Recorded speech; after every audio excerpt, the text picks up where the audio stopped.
Hello नमस्कार, स्वागत है आपका आपके अपने यूट्यूब चैनल पर। तो फ्रेंड्स, काफ़ी समय से आपके मैसेज आ रहे थे, कमेंट आ रहे थे कि सर यूट्यूब पर हमारे लिए क्लासेस लगवाइए। तो फाइनली आपका इंतजार खत्म हो चुका है। आज से हमने आपके लिए म्यूजिक की एमसीक्यू सीरीज स्टार्ट कर दी है।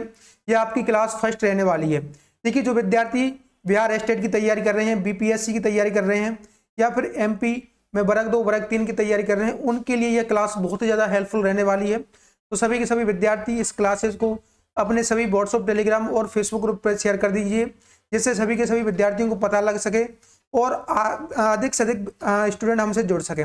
देखिए, जितना आप सपोर्ट दिखाएंगे उतना ही हम आपके लिए अच्छा करने की कोशिश करेंगे, बिकॉज जितना सपोर्ट मिलेगा उतना ही बेहतरीन कंटेंट और बेहतरीन तैयारी हम आपके लिए करवाने वाले हैं।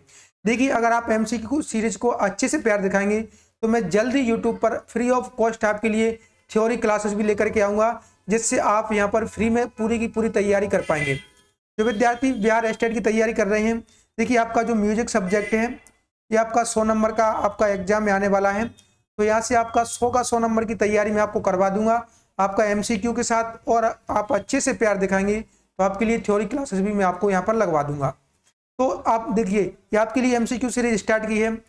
आज आपकी फर्स्ट क्लास रहने वाली है। तो इस क्लास में अगर कोई भी आपको कमी लगती है, कोई भी आपको लगता है कि इसमें सुधार किया जाना चाहिए, तो आप कमेंट करके बताना, उस पर हम आप सुधार करेंगे और आगे आपके लिए बेहतर अच्छे से आपके लिए क्लासेज अरेंज कर पाएंगे। तो चलिए स्टार्ट करते हैं आज के पहले क्वेश्चन के साथ। तो आज का हमारा पहला क्वेश्चन रहने वाला है, भरतनाट्यम नृत्य का आरंभ किससे किया जाता है?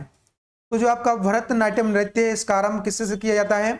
जयदीश्वरम, आलारेप्पू, शब्दम या फिर वर्णम से? देखिए, आपके लिए यह क्वेश्चन अरेंज किए हैं, बहुत ही आपके प्रीवियस क्वेश्चन पेपर है, शानदार क्वेश्चन मैं आपको लेकर के आया हूं। तो आपको साथ ही साथ कमेंट करते हुए चलना है और एंड में आपको बताना है कि आपका कितना स्कोर बन रहा है, आपके कितने क्वेश्चन सही बैठे हैं। तो देखिए, आज हम बात करते हैं आपका भरतनाट्यम के बारे में। तो भरतनाट्यम आपका तमिलनाडु का यह आपका लोक नृत्य है। तो यहाँ से महत्वपूर्ण क्वेश्चन यही बनता है कि भरतनाट्यम आपका तमिलनाडु का है। अब देखिए, भरतनाट्यम प्रारंभ किससे किया जाता है?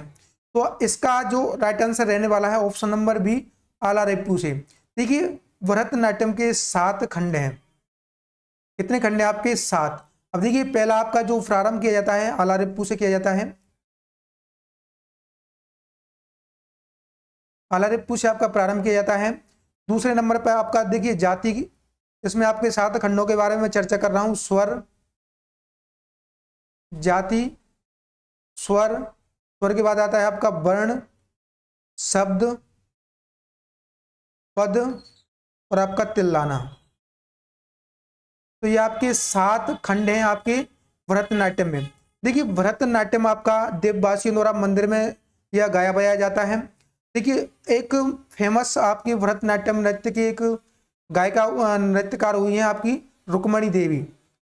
आपकी जो रुक्मणी देवी हैं, इन्होंने भरतनाट्यम को बहुत ही ज़्यादा प्रचार प्रसार किया था। सबसे अधिक फेमस जो किया था रुक्मणी देवी ने किया था। इन्होंने शास्त्रीय नृत्य में आपका भरतनाट्यम को लाया गया था।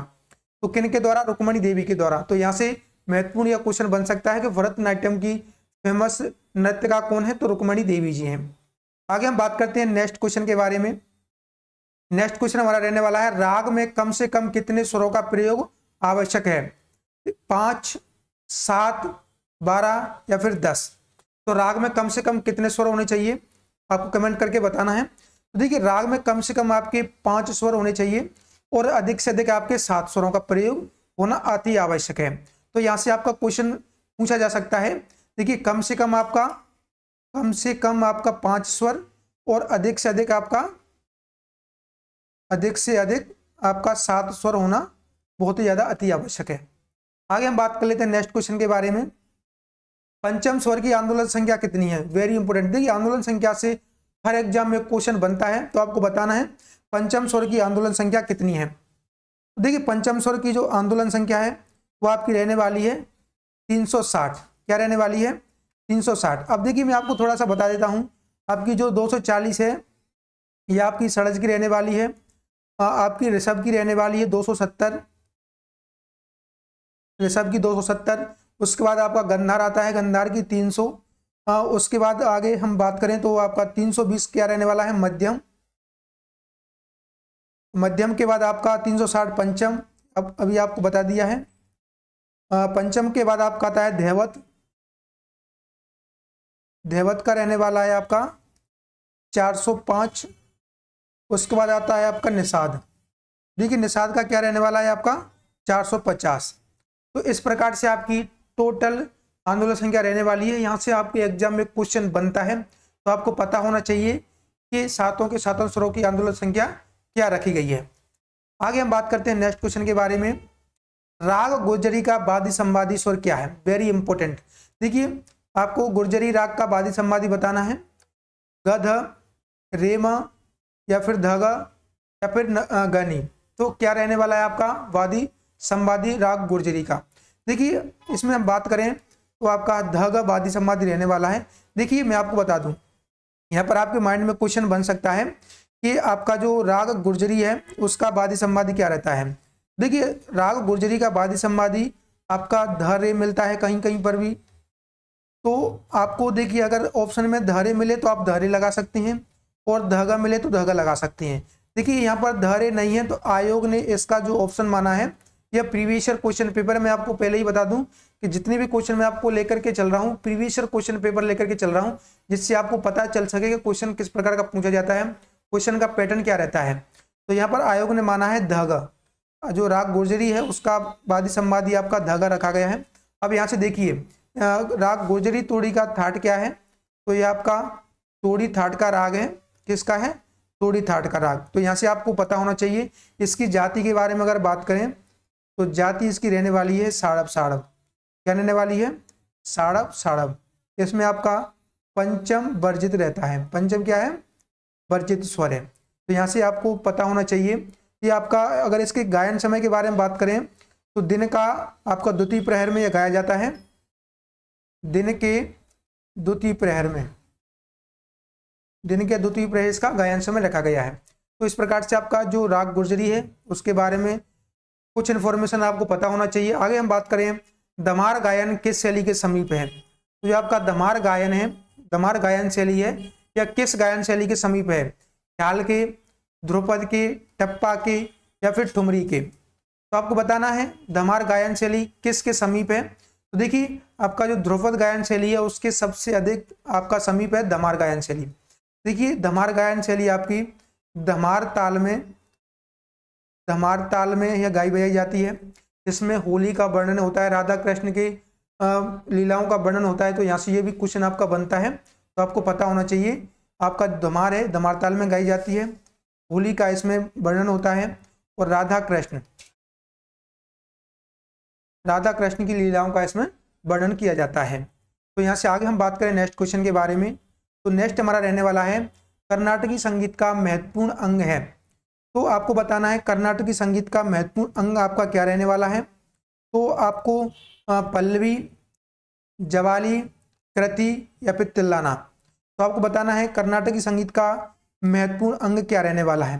तो देखिए कर्नाटकी संगीत का जो महत्वपूर्ण अंग है वह कृति है आपका, वेरी इंपॉर्टेंट। देखिए ये सभी आपके कर्नाटकी संगीत के अंग हैं। तो आपको यहाँ से जो महत्वपूर्ण है वह कृति आपका, ठीक है। अधिक कर्नाटक संगीत में प्रमुख वर्णन के 3 मुख्य भाग होते हैं आपके, पल्लवी, अनुपल्लवी और आपका मुक्तिश्रय। इनकी तुलना उत्तर शैली के ठुमरी के साथ की जा सकती है। जावली प्रेम प्रधान गीत होती है। भरतनाट्यम के साथ इसे विशेष रूप से गाया जाता है। कृति इसे कीर्तन भी बोला जाता है। कर्नाटकी संगीत की तेलुगु, तमिल, संस्कृत भाषा में गाई बजाई जाती है। तो यहाँ से आपको थोड़ी सी नॉलेज पता होना चाहिए। जो कृति है आपकी कर्नाटक संगीत की आपका जो तमिल है, तेलुगु है, संस्कृत भाषा में गाई बजाई जाती है। आगे हम बात करें नेक्स्ट क्वेश्चन के बारे में। कवि लोचन द्वारा किस ग्रंथ की रचना की गई है। तो कवि लोचन के द्वारा किस ग्रंथ की रचना की गई है। राग तरंगिणी, संगीत पारिजात, संगीत दर्पण या फिर राग तत्व विबोध। तो आपको बताना है लोचन जी ने किस ग्रंथ की रचना की है। वो वेरी इंपॉर्टेंट क्वेश्चन आपका रहने वाला है। तो इसका राइट आंसर है आपका option number A. Option number A इसका राइट आंसर रहने वाला है, राग तरंगिणी। लोचन जी ने राग तरंगिणी की रचना की है। इसकी रचना उन्होंने 12वीं शताब्दी में की थी। कब की थी, 12वीं शताब्दी में। इंपोर्टेंट क्वेश्चन यहाँ से पूछा जा सकता है। अब देखिए आपका जो राग तरंगिणी है, इसमें आपका ग्राम, मूर्छना, जाति गायन के स्थान पर जन्य, जनक अथवा थाट पद्धति का वर्णन मिलता है। 1625 ईस्वी में दामोदर द्वारा संगीत दर्पण की रचना की गई थी। तो आपका संगीत दर्पण है, इसकी रचना की गई थी आपकी 1625 ईस्वी में। किसके द्वारा की गई थी? तो दामोदर जी के द्वारा, दामोदर जी के द्वारा इसकी रचना आपकी की गई थी। राग तत्व विबोध के बारे में अगर बात करें तो राग तत्व विबोध आपका सोमनाथ जी के द्वारा, सोमनाथ जी ने इसकी रचना की थी। और आपका संगीत पारिजात की बात करें तो अहोबल जी के द्वारा। तो इस प्रकार से आपका यहाँ पर रहने वाला है, वेरी इंपॉर्टेंट। देखिए ग्रंथ से क्वेश्चन आपका पूछा जाता है, इससे रिगार्डिंग मैंने वीडियो बना दिया है जो कि आप उसको देख सकते हैं। जो प्ले लिस्ट बनी है आपकी चैनल पर, तो आप वहाँ से उसको मिल जाएगा आपको वीडियो। आगे बात करें, आलाप प्रधान गायकी ख्याल के किस घराने की विशेषता है? तो आलाप प्रधान गायकी आपकी किस ख्याल के घराने की महत्वपूर्ण विशेषता है आपको बताना है। तो जो आपका आलाप प्रधान गायकी है, वेरी इंपोर्टेंट, ये आपका किराना घराने की महत्वपूर्ण विशेषता है। ऑप्शन नंबर डी इसका राइट आंसर रहने वाला है। देखिए आलाप प्रधान गायकी ख्याल के किराने घराने की महत्वपूर्ण विशेषता है। किराना घराने में अधिक ऊंचे सुर से अति विलंबित लय में गाने की परंपरा है। इसमें लय की अपेक्षा स्वर पर अधिक बल दिया जाता है। जो आपका किराना घराना है, किराना घराना के जो संस्थापक कौन है? आपके अब्दुल करीम खान। कौन है? अब्दुल करीम खान। तो यहाँ से ये भी क्वेश्चन आपका बन सकता है, आपका करीम खान। आगे बात करते हैं नेक्स्ट क्वेश्चन के बारे में। तो देखिए नेक्स्ट हमारा रहने वाला है, दोपहर 12 बजे से रात्रि 12 बजे तक गाए जाने वाले राग को क्या कहते हैं? तो देखिए दोपहर के 12 बजे से रात्रि के 12 बजे तक आपका कौन सा राग गाया जाता है? उत्तर राग, पूर्व राग, आश्रय राग या फिर परमेल प्रवेशक राग। तो आपको बताना है जो आपके दिन के 12 से रात्रि के 12 बजे तक। तो दिन के 12 से रात्रि के 12 बजे तक आपका जो पूर्व राग है, ऑप्शन नंबर बी इसका राइट आंसर रहने वाला है। पूर्व राग आपका गाए बजाए जाते हैं। अगर बात करें रात्रि के 12 से, रात्रि 12 बजे से दोपहर के 12 बजे तक, दोपहर 12 बजे तक, तो ये आपके जो उत्तर राग होते हैं वो आपके गाए बजाए जाते हैं। तो यहाँ से महत्वपूर्ण आपका बनता है रात्रि के 12 बजे से आपका उत्तर राग और दिन के 12 बजे से आपके पूर्व राग गाए बजाए जाते हैं। आगे बात करें नेक्स्ट क्वेश्चन के बारे में। देखिए हनुमान मत के 6 राग में से एक राग कौन सा है? तो आपका जो हनुमान मत है उसके 6 राग हैं, उनमें से एक राग कौन सा आपका रहने वाला है? तो आपको बताना है। तो देखिए इसके लिए मैं आपको बता दूं आपके 6 राग कौन कौन से रखे गए हैं। आपका मेघ राग 6 रागों में से आपका एक रहने वाला है। ऑप्शन नंबर ए इसका राइट आंसर रहने वाला है। तो देखिए यहाँ पर आपका भैरव, नंबर 2 आपका कौशिक, नंबर 3 आपका रहने वाला है हिंडोल, नंबर 4 रहने वाला है दीपक, 5 पर आपका श्री, 6 पर आपका मेघ। देखिए आपका जो हनुमान मत है उसमें 6 राग इस प्रकार से आपके रखे गए हैं, भैरव, कैसिक, हिंडोल, दीपक और श्री और मेघ। अब देखिए आपको यहाँ पर देखना है, आपका हनुमान मत में मेघ राग है, तो ऑप्शन नंबर ए इसका राइट आंसर यहाँ पर रहने वाला है।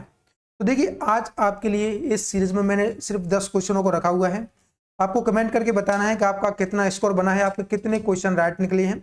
और आगे हम इसी प्रकार से आपके लिए पर डे या क्वेश्चन सीरीज स्टार्ट लेकर के आएंगे। तो आपको अच्छे से सपोर्ट करना है, अच्छे से प्यार दिखाना है। और जिन विद्यार्थियों ने अभी तक चैनल को सब्सक्राइब नहीं किया है, चैनल को सब्सक्राइब कर लीजिएगा और बेल आइकन को प्रेस जरूर कर लीजिएगा। देखिए आपको इस MCQ सीरीज में कोई भी आपको लग रहा है कि कमी है तो आप कमेंट करके हमें बता सकते हैं, उसमें सुधार किया जाएगा। आगे आपके लिए अच्छे से इस प्रकार की जो सीरीज है हम अच्छे से आपको अरेंज कर पाएंगे। तो आज के सेशन में इतना ही रखते हैं। आशा करता हूँ आपको अच्छा लगा होगा। मिलते हैं नेक्स्ट वीडियो में, जब तक के लिए जय हिंद, जय भारत।